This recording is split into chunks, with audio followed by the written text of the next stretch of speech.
جو ہے اس سے غلط اپنا مطلب لیکن نکالے. صدیق الفاروق صاحب ایک طرف ان غلط کی حکومت جا رہی ہے تو کیا ان کے پاس اتنا بھی رائٹ نہیں تھا کہ وہ یہ لفظ استعمال کریں کھیلنا؟ اور یہ نہیں، یہ تو گفتگو ہو رہی ہے، کوئی آفیشیل میٹنگ تو نہیں ہو رہی تھی. نہیں معاملہ یہ ہے کہ یہ سیکریٹ ہوتا ہے. اچھا. یہ 3 سے 5 لوگوں کے پاس جاتا ہے. یہ سائفر آتا ہے، اسے ڈیسائفر کیا جاتا ہے. وہ ایک ایسی زبان ہے جسے کوئی پڑھ نہیں سکتا، اس کا کہیں ترجمہ ہو کے نہیں جا سکتا، ٹھیک ہے. اس کا عوام میں ذکر نہیں ہوتا. اگر کہا بھی جائے کہ مداخلت ہے تو اسی میں پاکستانی سفیر نے یہ کہا تھا کہ انہیں آپ ناراضی کا ڈیمارش، ناراضی کا خط لکھ دیں. یہ تجویز بھی کیا ٹھیک گیا ہے. تھا، ٹھیک. لیکن انہوں نے کچھ اور کیا. دوسری بات میں ذرا ریکارڈ درست کر دوں کہ 58(2)B کو نواز شریف صاحب نے ختم کیا تھا. میں اس وقت پرائم منسٹر کا پریس سیکریٹری اور ٹھیک. سپیچ رائٹر تھا. تو سر میں ان کے پاکستان ساتھ پیپلز پارٹی آپ کی اتحادی جماعت اس کا کریڈٹ لیتی ہے؟ نہیں کریڈٹ تو انہوں نے بھی ساتھ دیا. میں یہ عرض کر رہا ہوں کہ بے نظیر شہید بھی ڈسی ہوئی تھی، نواز شریف بھی 58(2)B کے ڈسے ہوئے تھے. ہمارے ساتھ اکبر بگٹی صاحب نے بھی ساتھ دیا، مینگل صاحب نے بھی ساتھ دیا، سب نے ساتھ دیا. جب قانون پاس پارلیمنٹ نے کر دیا ٹھیک ہے. تو بتانے کے لیے صدر مملکت کو ٹھیک. میاں صاحب ضیاء خان گئے، ان کے گھر پہنچے چوٹی غالباً زیری میں ساتھ تھا. چلیں اور پھر وہاں انہوں نے کہا کہ یہ ہے، اس پہ دستخط کر دیں. پھر آ چلیں گئے. اور ریکارڈ آ گیا. ڈاکٹر نوشین صاحبہ کس طرح دیکھتی ہیں مارچ کی تیاریاں کیسی ہیں اور فیصلہ کن مارچ ثابت ہوگا؟ چونکہ آپ کے جو مخالفین ہیں وہ یہ کہہ رہے ہیں کہ آج کی جو پریس کانفرنس ہے اور جو حالات جس طرف جا چکے ہیں اب شاید 25 مئی سے بھی کم لوگ نکلیں گے آپ کے ساتھ. بالکل جی، میں سمجھتی ہوں کہ یہ ان کی بہت بڑی غلط فہمی ہے. اس وقت جتنی عوام موٹیویٹڈ ہے اور جتنا عوام خود اتنی انتھیوزیاٹک ہے کہ یہ پہلی دفعہ ہے کہ ہمیں لوگ خود فون کر رہے ہیں. دیکھیں پارٹی کارکنوں نے تو نکلنا ہی ہے، وہ تو ہم سارے بالکل اس کی تیاری ہماری ہے، مگر جنرل پبلک جو ہے یہ پہلی دفعہ ہے کہ لوگ ہمیں خود آ کے پوچھ رہے ہیں. ٹیلی فونز آ رہے ہیں، میسیجز آ رہے ہیں، بتائیے ہم نے کہاں پہنچنا ہے، ہم کیا کر سکتے ہیں، ہمیں بتائیں کہ ہم کس طریقے سے جو ہے مسج کر سکتے ہیں، ہم کدھر پہنچیں، کس وقت پہنچیں. بے تحاشا اس وقت آپ دیکھیں گے کہ جنرل پبلک، پارٹی کارکنان تو ہوتے ہی ہیں مگر اس میں آپ دیکھیں گے کہ فیملیز آئیں گے، بچے آئیں گے، خواتین آئیں گی اور وہ ہم سے مسلسل رابطے میں ہیں. اور انشاءاللہ تعالیٰ یہ ایک تاریخی اور ڈاکٹر صاحبہ جاتے جاتے یہ بتائیے پرامن ہوگا؟ کوئی آپ کی طرف سے اس میں پرتشدد واقعات نہیں ہوں گے؟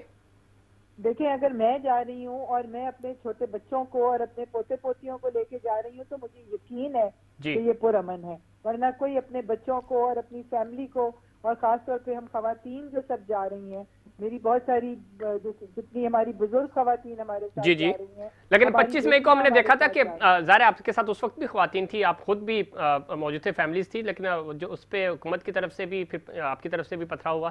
تو اس طرح کے واقعات اس دفعہ آپ کو امید ہے کہ نہیں ہوں گے؟ جی دیکھیں انشاءاللہ تعالیٰ اس دفعہ پنجاب میں تو چونکہ پاکستان تحریک انصاف کی حکومت ہے اور یہاں پر تو لا اینڈ آرڈر انشاءاللہ تعالیٰ یہاں ہمیں اگر کوئی مسئلہ اگر ہوا تو وہ اسلام آباد میں، کیونکہ وہ جو 25 کلومیٹر کی حکومت ہے اس کے اندر انہوں نے پہلے بھی ڈی چوک پہ میں موجود تھی اس دن 25 مئی کی ساری رات کو، جس طریقے سے ان لوگوں نے شیلنگ کی تھی، چھوٹے چھوٹے بچوں پہ، ویل چیئر کے اوپر بزرگ عورتیں بیٹھی ہوئی تھیں جن کو ہم لوگ بڑی مشکل سے بچا رہے تھے. تو یہ تو میں سمجھتی ہوں کہ کیا وہاں پہ کوئی انڈیا کے لوگ بیٹھے ہوئے تھے، کیا وہاں کوئی دشمن تھے؟ وہ ان کے اپنے پاکستانی شہری تھے جن کے اوپر اتنی بے دردی سے وہ شیل برسائے گئے تھے. اس دفعہ تو کنٹینر پہلے سے موجود ہیں وہاں پہ. جی کنٹینر ٹھیک ہے مگر ہمارا ارادہ ہی نہیں ہے ریڈ زون کی طرف جانے کا.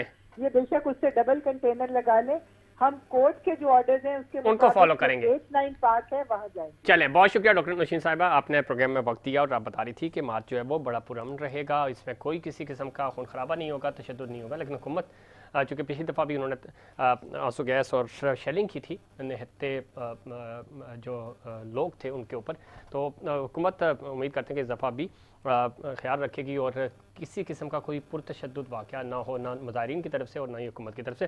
صدیق الفاروق صاحب چونکہ کشمیر کا معاملہ ایسا ہے کہ آج ظاہر ہے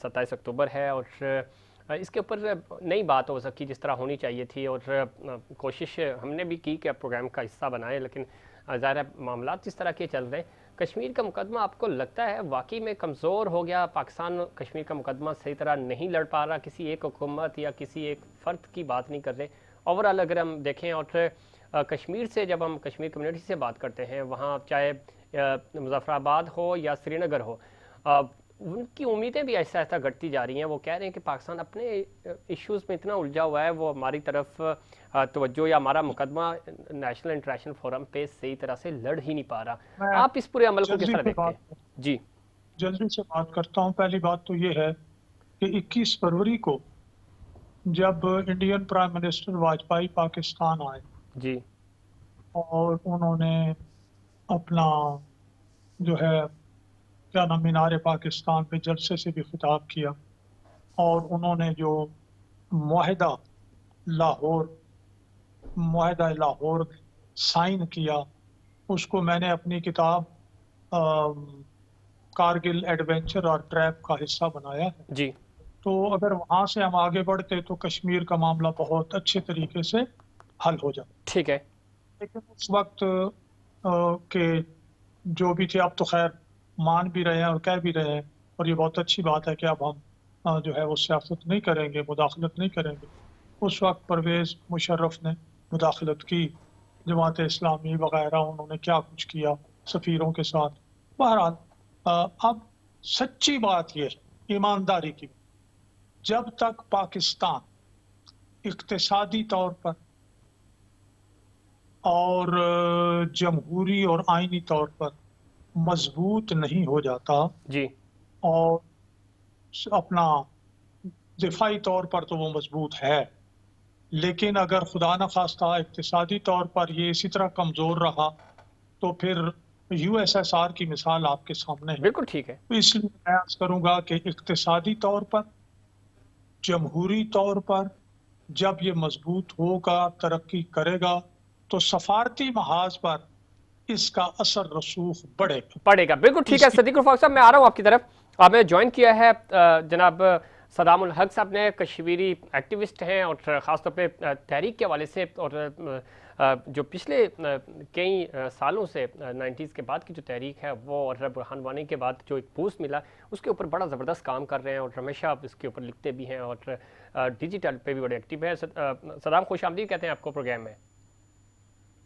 جی بہت شکریہ ظفیر بھائی، آپ اپنے پلیٹ فارم بلانے کے لیے، اس کے لیے کس طرح دیکھتے ہیں کشمیر، کیونکہ آج 27 اکتوبر ہے، بلیک ڈے کے طور پہ منایا جا رہا ہے، کشمیری نوجوان کیا سوچ رہے ہیں، کشمیر کی قیادت کیا سوچ رہی ہے، اور کس طرح پلان کر رہے ہیں؟ چونکہ جو ہماری بات ہو رہی ہے کشمیری کمیونٹی سے، تو مایوسی بہت زیادہ ہے پاکستان کو لے کر، لیکن ایک طرف موٹیویشن بھی نظر آتی ہے، وہ پاکستان کی طرف دیکھ رہے ہیں کہ پاکستان ہی ہماری سفارتکاری بھی کرے گا، ہمارا سفیر بھی ہے اور وکیل بھی ہے۔ آج کا کشمیری کیا سوچ رہا ہے؟ جی بہت شکریہ ظفیر صاحب۔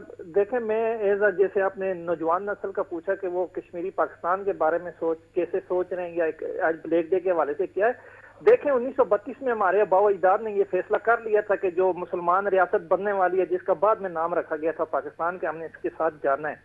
لیکن اس کے بعد جو یہ 70 سے 80 سال کا دوار گزرا ہے، اس میں کشمیریوں کو ہمیشہ پاکستان نے اس کو کفیل بھی سمجھا، ایز اے وکیل بھی سمجھا ہے۔ پاکستان کے ابھی میں سن رہا تھا جو آپ کے مہمان ہیں، وہ کہہ رہے تھے پاکستان اقتصادی طور پر کمزور ہے، کچھ بھی ہے، لیکن ایز اے پاکستانی اسٹیٹ اس نے کشمیریوں کا بہت ساتھ دیا ہے، سفارتی سطح پہ بھی، ہر ماز پہ بھی۔ اس طرح کسی بھی آج تک باقی بھی کئی متنازع علاقے ہیں جن کے دنیا میں کیس چل رہے ہیں، کوئی ملک ان کا ساتھ دینے والا نہیں تھا۔ لیکن نوجوان نسل جو پاکستان میں عدم استحکام آ جاتا ہے، یا اسٹیٹ کی پالیسی کبھی کبھی مدھم ہو جاتی ہے، اس سے مایوس ضرور ہوتے ہیں لیکن نا امید نہیں ہوتے ہیں۔ میرے خیال سے اسٹیٹ آف پاکستان کو سفارتی سطح پہ ہر ملک کے اندر جہاں بھی ہمارا سفارت خانہ موجود ہے، وہاں ٹاپ ڈسک بنانے چاہیے کشمیر پہ۔ مودی کے ہر جو اس کا یہ چیزوں میں اس کو ایکسپوز کرنا چاہیے۔ دیکھیں 2019 کے بعد خاص کر جو کشمیر کی پوری ایک ریالٹی بدلی ہے، کشمیریوں کی وہ شناخت مٹانے پہ آیا ہوا ہے۔ اس سے پہلے بھی 70 سال سے وہ ظلم و ستم ڈھا رہا تھا، لیکن سوشل میڈیا نہیں تھا، الیکٹرانکس میڈیا اس کے کاؤنٹ ڈاؤن میں تھا، وہاں مقبوضہ کشمیر کے صحافیوں کو وہ زبردستی ان کی زبان بند کروا لیتا تھا۔ جب تو سوشل میڈیا آیا وہ اپنے ظلم چھپا نہیں سکتا. جو بھی کشمیریوں پہ ظلم ہوتا ہے وہ ہم لوگ اس کو اٹھا کے دنیا کے سامنے رکھ دیتے ہیں. ٹھیک. اس میں پچھلے 30 سال سے اقوام متحدہ کی بھی بڑی غفلت ہے. اقوام متحدہ بھی فتو پی کے سویا ہوا ہے. اقوام متحدہ میں ہماری کتنی قراردادیں منظور ہو چکی ہیں کشمیر کی, لیکن اس پہ ابھی تک وہ عمل درآمد نہیں ہو سکا. تو یہ ساری چیزیں دیکھتے ہوئے اس میں عالمی بھی بڑی سازشیں ہیں, اس میں عالمی بھی دورہ معیار ہے. تو کشمیری ان سب چیزوں کو دیکھ کے پھر بھی پاکستان کے ساتھ کھڑے رہیں گے. ٹھیک ہے, کشمیر بنے گا پاکستان, ان کا تو نعرہ ہی ہے. لیکن یہ چیزیں سب آپ کے سامنے ہیں. چلے نوجوان اب ایکٹیو ہو چکا ہے. ٹھیک ہے سلام, آپ لائن پہ رہیں. صدیق الفاروق صاحب سینئر رہنما ہمارے ساتھ موجود ہیں, تو ہم ان کا پوائنٹ آف ویو بھی شامل کرتے ہیں. صدیق الفاروق صاحب, کشمیری نوجوان کی, کشمیری یوتھ ایکٹیوسٹ کی گفتگو آپ سن رہے ہیں, وہ کہیں تھوڑا بہت ظاہر ہے مایوسی ضرور ہوتی ہے, نا امید نہیں ہے. وہ کہہ رہے ہیں کہ وقتی حالات یا اسٹیٹ کی پالیسی بدلتی رہتی ہے, لیکن نظریں ان کی آج بھی اسلام آباد پہ ہیں. کس طرح دیکھتے ہیں اور کیا پیغام دیں گے کشمیری کمیونٹی کو کراس؟ بات انہوں نے جو میں نے کی ہے, جی انہوں نے ایک اور انداز میں اس کی تصدیق فرمائی ہے. جی جی, مایوسی اور نا امیدی دونوں باتیں جو ہیں وہ قریب ہو جاتی ہیں بعض اوقات. جی جی, اچھی بات ہے کہ نا امید نہیں ہو رہے. میں نے یہ عرض کیا ہے, پاکستان بلا شبہ کشمیریوں کا وکیل ہے. کشمیری ہمارے بھائی ہیں, ہماری جند جان ہیں. لیکن میں نے عرض کیا کہ جب تک ہم, ابھی وہ کہہ رہے ہیں نا کہ ہر سفارت خانہ جو ہے وہ آگے بڑھے, عالمی UN بھی جو ہے وہ اس کا بھی وہ غفلت ہے.